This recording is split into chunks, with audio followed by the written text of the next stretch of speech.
Ya, pemirsa, calon Gubernur DKI Jakarta dari jalur independen Basuki Cahayapurnama alias Ahok mengaku tidak ambil pusing mengenai usulan Wakil Ketua DPR Fachri Hamzah yang meminta KPU menetapkan standar formulir dukungan untuk calon kepala daerah dari jalur independen.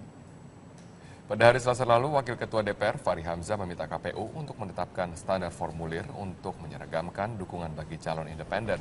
Fachri meminta formulir standar KPU dilampirkan bersama dengan formulir dari relawan dan fotokopi KTP. Usulan Fachri otomatis membuat para pendukung Ahok harus mengulang dari awal kerja keras yang telah mereka lakukan, yaitu mengumpulkan hampir 1 juta KTP. Meski demikian, Ahok menanggapi santai usulan tersebut, bahkan mempersilahkan Fachri untuk maju memperebutkan kursi Gubernur DKI Jakarta. Ya nggak apa-apa lah, dia juga wakil ketua DPR independen kok, nggak ada partai kan dia. Jadi Fachri Hamzah tuh sama saya tuh dia cuma merasa saingan aja. Jangan independen, jangan dia doang dong, masa gue juga independen. Kalau dia kan wakil ketua DPR independen. Jadi Fachri Hamzah paling hebat di Indonesia, anggota DPR independen. Nggak ada di undang-undang loh, kalau calon independen ada dalam undang-undang loh. Nah, jadi sebenarnya dia lebih inovatif, lebih hebat daripada saya. Makanya dia jangan saingan. Beberapa jam lalu penyidik KPK menahan Bupati Rokan Hulu Suparman terkait kasus suap di Provinsi Riau setelah menjalani pemeriksaan lanjutan. Sedangkan mantan Ketua DPRD Riau Johar Firdaus masih menjalani pemeriksaan KPK. Dan untuk mengetahui informasi selengkapnya, kita segera bergabung dengan reporter Cikal Multazam dan juru kamera Said Kutub dari Gedung KPK Jakarta. Cikal, bisa Anda jelaskan terkait kasus apa Bupati Suparman ditahan?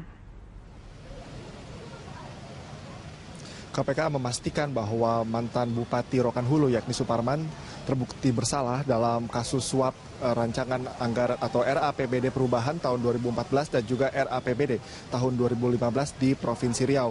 Memang sebelumnya KPK telah menetapkan Suparman menjadi tersangka dalam kasus ini pada tanggal 8 April 2014 dan telah melakukan pemeriksaan pertama pada bulan Mei, tepatnya tanggal 10 Mei tahun 2016.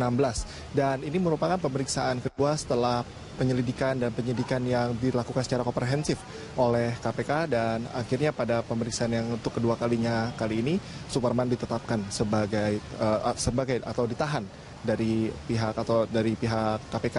Dan adapun saat ini KPK masih mendalami kasus ini, terutama untuk menyeret nama-nama lain yang kemungkinan terlibat juga dalam kasus ini, mengingat ini adalah kasus lanjutan dari yang sebelumnya juga menyeret mantan Gubernur Riau, yakni Anas Makmun, dan juga mantan anggota DPRD Provinsi Riau dalam periode tahun 2014-2019, yakni Ahmad Kir Jauhari, yang sebelumnya juga telah ditetapkan oleh tersangka. Dengan masih ditelusurinya kasus ini, kemudian yang kemudian juga menyeret Suparman selaku Bupati dari Rokan Hulu, tentunya proses dari penyidikan ini akan terus dilakukan. Meskipun tadi pada saat keluar dari gedung KPK, sejumlah awak media sempat menanyakan kepada Suparman apakah ia mengakui telah memberikan uang suap kepada anggota DPRD. Ia tidak menyebutkan bahwa atau tidak membenarkan secara langsung, namun ia hanya mengatakan bahwa ia akan mematuhi hukum dan akan menjalani proses hukumnya yang dimulai dengan saat ini. Nantinya dia akan terus mencoba untuk kooperatif dengan dalam penelusuran kasus ini. Valerina. Ya, Cika, lalu bagaimana dengan hasil pemeriksaan terhadap mantan Ketua DPRD Riau Johar Firdaus? Apakah ada informasi ia juga akan ditahan hari ini, mengingat Suparman dan Johar sama-sama ditetapkan sebagai tersangka kasus dugaan suap RAPBDP Riau tahun 2014? Kemungkinan itu ada, Valerina. Maka itu memang pada saat ini mantan anggota DPRD Riau yakni Johar Firdaus masih menjalani pemeriksaan secara intensif oleh penyidik KPK.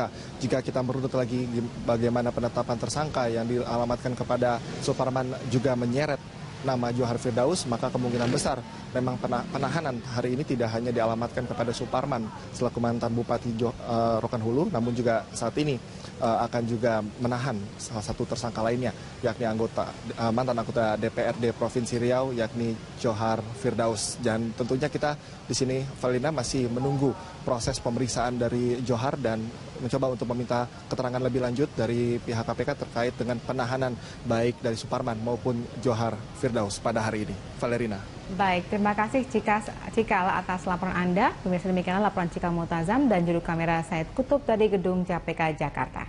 Komisi Pengawas Persaingan Usaha atau KPPU akan menindak tegas kecurangan pengusaha dan pedagang dalam mempermainkan harga. Dan untuk mengetahui informasi terkini, kita langsung bergabung dengan reporter Aditya Warman dari Gedung KPPU. Ya, Adit, bagaimana sikap KPPU terkait dengan harga-harga yang terus melonjak?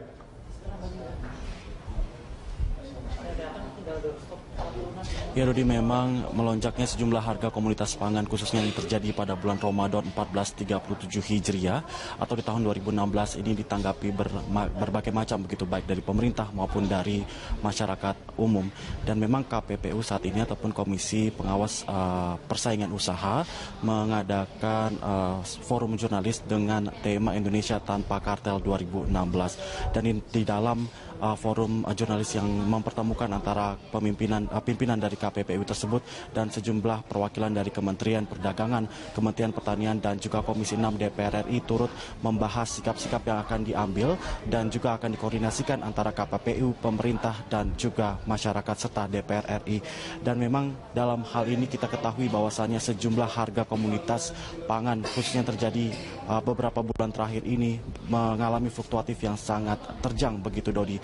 Dan dapat kami informasikan bahwasannya sebagai contoh harga daging sapi mencapai angka 120.000 per kilogram, sedangkan harga bawang merah pada level 27 per kilogram di pasar-pasar tradisional ataupun pasar-pasar yang terjadi di Indonesia. Dan KPPU juga terkait masalah ini telah memberikan sanksi ataupun hukuman terhadap 32 feedlotter ataupun rumah pengemukan hewan terkait masalah indikasi temuan kecurangan dan juga permainan kartel yang terjadi dan mengakibatkan sejumlah harga daging meningkat di beberapa pasar di Indonesia. Dan Ketua Komisi Persaingan Usaha ataupun KPPU Syarkawi Rauf menyatakan bahwasannya secara logika dalam analisis kebijakan kuota daging impor, suplai daging sapi yang terjadi pada dasar wasa terakhir ini untuk suplai daging sapi maksud kami kuartal ketiga dialihkan beberapa ke kuota untuk kuartal keempat, dan hal ini mengakibatkan jumlah suplai daging sapi dari rumah potong dari rumah pengemukan hewan ke rumah potong berkurang, dan hal ini mengakibatkan dari jumlah daging berkurang juga pemasokan ke pasaran, dan hal ini akan meningkatkan harga daging yang meningkat. Dodi. Ya, Adit, lantas apa langkah-langkah yang akan diambil untuk mengatasi masalah tersebut?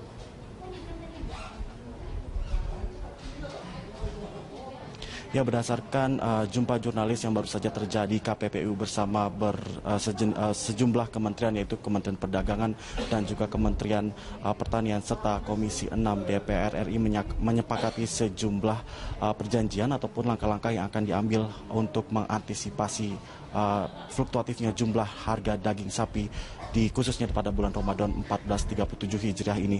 Antara lain ialah KPPU setuju untuk bersama-sama dengan pemerintah memberikan rekomendasi untuk menentukan harga atas dari jumlah ataupun harga daging sapi nasional.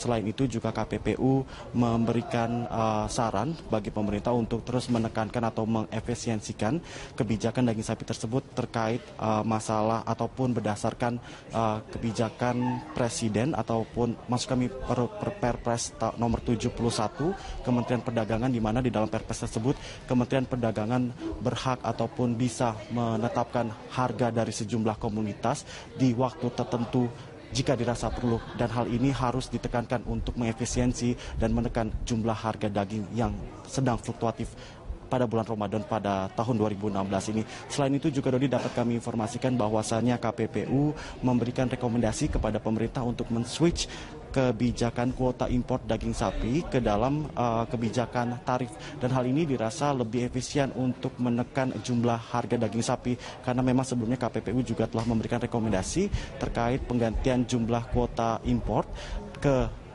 jumlah ataupun kebijakan tarif dalam komoditas bawang merah yang sempat diaplikasikan oleh pemerintah beberapa waktu lalu dan menurunkan ataupun menstabilkan harga bawang merah nasional. Dodi. Ya, baik, terima kasih Aditya Warman dan juru kamera Ahmad Reza melaporkan dari Gedung KPPU Jakarta Pusat. PT Transjakarta kembali meluncurkan rute baru bus Transjakarta. Sayangnya rute baru yang melayani penumpang dari Slipi Kemanggisan Jakarta Barat hingga BSD City Tangerang Selatan itu kurang tersosialisasi. Rute baru ini mulai melayani warga sejak Senin kemarin. PT Transjakarta menyediakan 10 unit bus yang meluncur setiap jam menghubungkan Jakarta dengan Tangerang dan Tangerang Selatan. Sayangnya waktu kedatangan bus rute baru ini masih sangat lama. Penumpang harus menunggu selama 1 jam untuk bisa menikmati layanan satu bus.